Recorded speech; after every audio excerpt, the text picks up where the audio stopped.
Hello வணக்கம். நான் உங்கள் ஆஃபியாலிம் யூடியூப் சேனல்லேருந்து பேசுகிறேன். கத்திரிக்காய் உருளைக்கிழங்கு வச்சு பர்ஃபிட் எப்படி பண்ணுறதுன்னு பார்க்கலாம். அதுக்கு தேவையான பொருள் பாருங்கள்.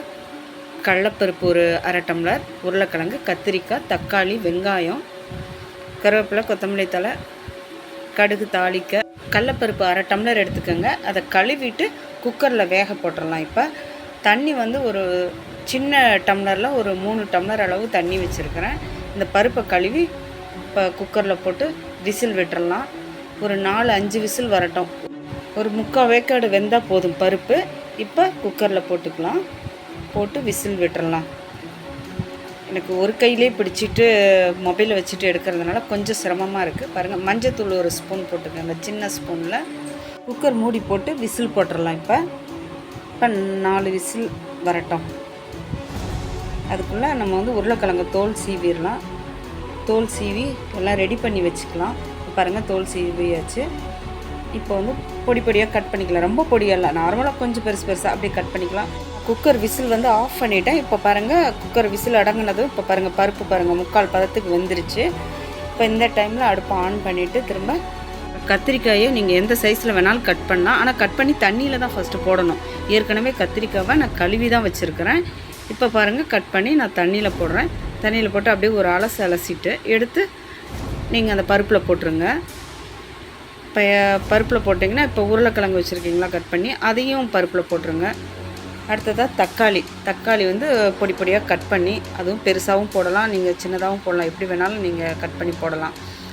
இப்போ தக்காளியும் கட் பண்ணிக்கோங்க. கட் பண்ணி அதையும் அந்த பருப்புலேயே சேர்த்துருங்க. அடுத்ததாக வெங்காயத்தையும் நீங்கள் வந்து அதே பொடி பொடியாக கட் பண்ணி வெங்காயத்தையும் அதில் சேர்த்துருங்க. இப்போ தக்காளி போட்டாச்சு. அடுத்ததாக பூண்டு நான் கழுவி வச்சுருக்கேன். அந்த பூண்டையும் அதிலே சேர்த்துக்கோங்க. இப்போ வந்து வெங்காயமும் பொடி பொடியாக கட் பண்ணி வெங்காயத்தையும் அதிலே சேர்த்துருங்க. வெங்காயத்தை போட்ட பிறகு நீங்கள் வந்து உப்பு கொஞ்சமாக, அதுக்கு எவ்வளோ தேவையோ அந்த அளவு உப்பு போட்டுருங்க. உப்பு போட்டு மிளகாத்தூள் வந்து நான் கம்மியாக தான் போடுறேன். மிளகாலாம் எதுவும் போடலை, பச்சை மிளகாய் எதுவுமே போடலை. இப்போ உப்பு வந்து தேவையான அளவு உப்பு போட்டுட்டு, மிளகாத்தூள் கம்மியாக தான் போட்டிருக்கேன், ஏன்னா குழந்தைங்க இருக்குது, அதனால் கம்மியாக போட்டிருக்கேன். உங்களுக்கு தேவைன்னா நீங்கள் காரம் சேர்த்து போட்டுக்கலாம், பச்சை மிளகாயும் போட்டுக்கலாம். இப்போ கொத்தமல்லி தழை அது மேலே தூவி இப்போ குக்கர் மூடி விசில் போட்டுடலாம். இது வந்து ஒரு 4-5 விசில் வரட்டும். இப்போ பாருங்கள், விசில் வருது. இப்போ 5 விசில் வந்துருச்சு. இப்போ கேஸ் ஆஃப் பண்ணிட்டேன் நான். பாருங்கள், விசில் அடங்கினதும் இப்போ மூடி நான் திறந்துட்டேன். பாருங்கள், நல்லா வெந்திருக்குது, நல்லா குலைவாக வெந்திருக்கு. பாருங்கள், உருளைக்கிழங்கு, கத்திரிக்காய், தக்காளி எல்லாமே நல்லா வெந்திருக்குது.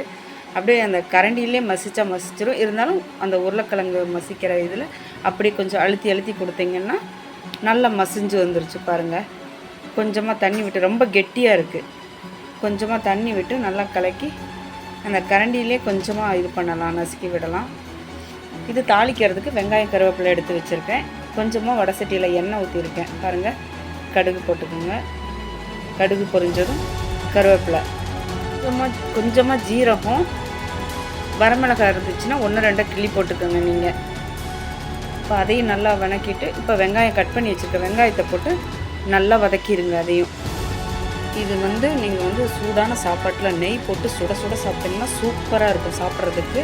நீங்களும் செஞ்சு பாருங்கள். சாப்பிட்டுட்டு எப்படி இருக்குன்னு கமெண்ட்டில் சொல்லுங்கள். ஒரு முறை ட்ரை பண்ணி பாருங்கள். பூரி, சப்பாத்தி, இட்லி, தோசை எல்லாத்துக்குமே அருமையாக இருக்கும். இது மாதிரி செஞ்சு சாப்பிட்டு பாருங்கள். எப்படி இருக்குன்னு எனக்கு கமெண்ட்டில் சொல்லுங்கள். இந்த வீடியோ உங்களுக்கு பிடிச்சிருந்தா லைக் பண்ணுங்கள், ஷேர் பண்ணுங்கள், சப்ஸ்கிரைப் பண்ணுங்கள், ஆளுங்கிற பெல் ஐக்கானை கிளிக் பண்ணுங்கள். அப்போ தான் நாங்கள் உங்களுக்கு போடுற அடுத்தடுத்த வீடியோ உங்களுக்கு தொடர்ந்து வரும். ஓகே, நன்றி.